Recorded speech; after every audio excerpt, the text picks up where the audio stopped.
Hello बेटा, good morning and welcome to the online class of SS. हम अपना revision कर रहे हैं। हमारे जो सिविक्स के तीनों चैप्टर हैं, हम उनके क्वेश्चन आंसर और एक्सरसाइज लर्न कर चुके हैं। आज हम रिवाइज करेंगे चैप्टर 11 ऑफ ज्योग्राफी। ठीक है, जो हमारा एनवायरनमेंट के बारे में है। क्वेश्चन 1 है, शॉर्ट आंसर टाइप क्वेश्चन में क्वेश्चन 1 है, व्हाट इज़ नेचुरल एनवायरनमेंट। जो प्राकृतिक जो हमारा पर्यावरण है वो क्या है। उसमें सभी हम लिविंग और नॉन लिविंग चीज़ों को शामिल करते हैं जो प्राकृतिक रूप से बनती है। मतलब जो हमारे द्वारा बनाई गई चीज़ें हैं उनको शामिल नहीं करेंगे हम। जो अपने आप बनी हुई है, जो प्राकृतिक रूप से बनी है, उन सभी चीज़ों को शामिल करते हैं, इधर लिविंग और नॉन लिविंग। ठीक है, name the all domains of the earth. Earth के जो जितनी भी डोमेन्स हैं, जितनी भी लेयर्स हैं, जितने मंडल हैं, उनके नाम बताने हैं। पहला है भूमंडल या लिथोस्फेयर, एटमॉस्फेयर वायुमंडल, हाइड्रोस्फेयर जलमंडल और बायोस्फेयर मतलब जैव मंडल जहाँ पर जीवन पाया जाता है। What is an ecosystem. एक इकोसिस्टम क्या होता है? पारिस्थितिक तंत्र। अपनी सराउंडिंग के साथ जो लिविंग्स और नॉन लिविंग्स का जो भी इंटरेक्शन होता है, जो भी रिलेशनशिप होता है, उसी को हम इकोसिस्टम कहते हैं। ठीक है, अपनी सराउंडिंग के साथ लिविंग और नॉन लिविंग के का जो संबंध होता है अपने चारों ओर के पर्यावरण से, उसी को हम इकोसिस्टम कहते हैं। Name the gases which are present in our atmosphere. Atmosphere में कौन कौन सी गैसेज हैं? ये हैं नाइट्रोजन, ऑक्सीजन, CO2, हीलियम और हाइड्रोजन। ठीक है, सबसे ज़्यादा मात्रा में पाई जाने वाली है नाइट्रोजन, फिर है oxygen. What does the atmosphere protect us from. हमें एटमॉस्फेयर किससे बचाता है? ये हमें बचाता है सन की UV रेज और स्कॉर्चिंग हीट। स्कॉर्चिंग हीट मतलब जो बहुत ज़्यादा गर्मी है सूरज की, उससे बचाता है। क्योंकि जब सूर्य की किरणें आती हैं अर्थ पर गिरती हैं, तो जो हमारा जो एटमॉस्फेयर है वो उस गर्मी को एब्जॉर्ब कर लेता है। ठीक है, लॉन्ग आंसर टाइप क्वेश्चन में first, what is the significance of biosphere. Biosphere या जैव मंडल का महत्व क्या है? सबसे पहले ये अर्थ पर, पृथ्वी पर जीवन को संभव बनाता है। दूसरा, ये लैंड, एयर और वाटर प्रोवाइड करता है हमें। तीसरा, अर्थ को एक यूनिक प्लैनेट, एक अलग प्लैनेट बनाता है, क्योंकि एक इकलौता ऐसा प्लैनेट है हमारे सौरमंडल में जहाँ पर लाइफ पॉसिबल है।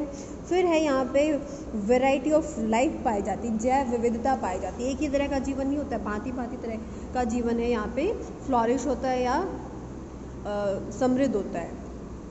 क्वेश्चन 2 देखिए, how plants and animals are interdependent on each other. कैसे पौधे और जानवर एक दूसरे पर आश्रित होते हैं। Animals depend on plants. Animal plants पर डिपेंड करते हैं, किसके लिए? फूड और ऑक्सीजन के लिए। और प्लांट्स एनिमल पर डिपेंड करते हैं, किस लिए? To as they convert in humus which make soil. क्योंकि जो एनिमल्स हैं वो मर कर किस में बदल जाते हैं? ह्यूमस में। ठीक है, और जिसके कारण जो सॉइल है उसकी फर्टिलिटी बढ़ जाती है। ठीक है, और इसके अलावा जो एनिमल्स हैं वो CO2 छोड़ते हैं, और CO2 को जो प्लांट्स हैं वो इनहेल करते हैं। Why do you find difference between ecosystem at different places. कैसे, क्यों आप अलग अलग जगहों का जो अलग अलग जो इकोसिस्टम उसमें डिफरेंस देख पाते हो? We find different ecosystem.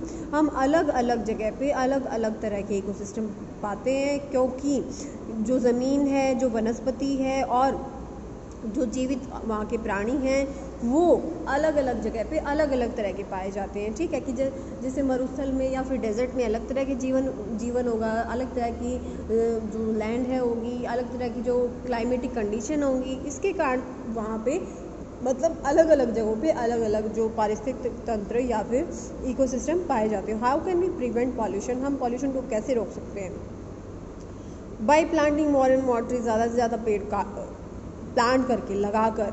ठीक है, पब्लिक ट्रांसपोर्ट यूज़ करें। हम ये नहीं है कि एक छोटे से काम के लिए हम अपनी गाड़ी निकालें, उसके लिए अच्छा होगा हम जो बसेज़ हैं या फिर जो मेट्रोज़ हैं उनका यूज़ करें। उससे क्या होगा? उससे एक ही ट्रांसपोर्ट में ज़्यादा लोग क्या कर पाएंगे? ट्रैवल कर पाएंगे। Not wasting electricity. Electricity waste ना करें। Conserving water. वाटर को बचाकर। लास्ट क्वेश्चन है हमारा, explain in brief about human environment. Human environment के बारे में हमें बताना है। जो ह्यूमन एनवायरनमेंट है, ये सभी ह्यूमन इंटरेक्शंस को, जो मानव के जो इंटरेक्शन होते हैं एक दूसरे के साथ संबंध स्थापित करता है, उसकी क्रियाएँ हैं, और नेचर को जो डिस्टर्बेंस कर रहा है, जो प्रकृति के साथ जो भी कुछ कर रहा है, उन सभी को हम शामिल करते हैं। सो बेटा, आपके क्वेश्चन आंसर हो गए हैं। अब हम रिवाइज करेंगे अपनी एक्सरसाइज आपका पेज नंबर 108। फिलअप्स में देखिए, first one is components of the natural environment. जो नेचुरल एनवायरनमेंट के जो घटक हैं, तत्व हैं, उनको प्राकृतिक तत्व या फिर नेचुरल कंपोनेंट्स कहते हैं। What is the outer crust of the earth on which we live? Earth की जो बाहरी सतह है उसको हम क्या कहेंगे? भूमंडल या lithosphere. The thin layer of the air around the earth के चारों ओर जो हवा की लेयर है उसको हम एटमॉस्फेयर कहते हैं। द एयर इज़ क्या है? एक मिक्सचर है किसका? गैसेस का, डस्ट पार्टिकल और वाटर वेपर्स का। The variety of life on the earth, जो जीवन का जो विविधता है उसको हम जैव विविधता या बायोडाइवर्सिटी कहते हैं। First one is true false में देखिए, nitrogen is the most abundant amount of our atmosphere, 78% है, ट्रू है। 71% of total earth surface is land, it's water, तो ये फॉल्स है। Rocks are a biotic component of the environment, rocks environment के biotic component है, नहीं ये abiotic है, तो ये फॉल्स है।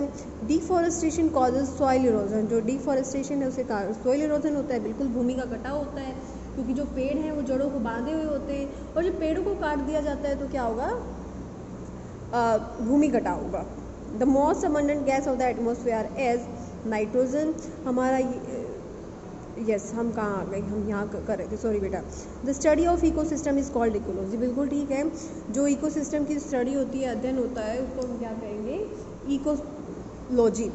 तो हमारा MCQ फर्स्ट है, all air consist of 21% of oxygen. Oxygen में हवा में 21% मात्रा में क्या है? ऑक्सीजन है। Which of the following is not a part of human environment का पार्ट कौन नहीं है? सोसाइटी है, घर है, परिवार है, वाटर नहीं है।